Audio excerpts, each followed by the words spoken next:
আসসালামু আলাইকুম দর্শক, স্বাগতম গ্রাম বাংলা অবস্থান নতুন আরেকটা ভিডিওতে। আশা করি আপনারা সবাই ভালোই আছেন। আজকে নবম রোজা চলতেছে, দশম রোজা প্রায় শেষ পর্যায়ে। তো প্রথম 10 রোজাকে আমরা যেহেতু আপনারা সবাই জানেন যে বলা হয় রহমতের 10 রোজা। তো রহমতের 10 রোজা অলরেডি চলে যেতেছে। তো আমরা রহমত যদি অর্জন করতে চাই তাহলে অবশ্যই নিজেকে সংযত কইরা সংযমের মাধ্যমে আত্মশুদ্ধির মাধ্যমে চলতে হবে।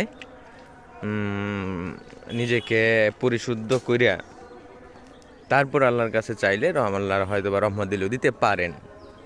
কারণ আমাদের সমাজে এখন যে পরিমাণ দুর্নীতি, ঘুষ, সুদ, চাঁদাবাজ, এক কথায় বুঝেন যে পরিমাণ অরাজকতা চলতেছে, এখানে রহমত পাওয়াটা খুবই মুশকিল।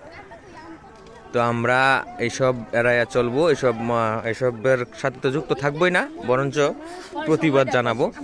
আর প্রতিবাদ যদি জানানোটা আমাদের দায়িত্ব, মুসলিম হিসেবে ইমানি দায়িত্ব। যদি না পারি অন্তত মনে মনে হলেও ঘৃণা করব। তাহলে না আমাদের আত্মশুদ্ধি হবে, নিজের কাছে দায়ী থাকবো না, আল্লাহ আমাকে পছন্দ করবে। তো তখনই আমাদের আত্মশুদ্ধি আসবে, আর তখনই আমরা রহমত পাবো। আল্লাহ রহমত তাকে বঞ্চিত হব না আর কি। তো দর্শক, ভালো থাকবেন সবাই। আল্লাহ হাফেজ।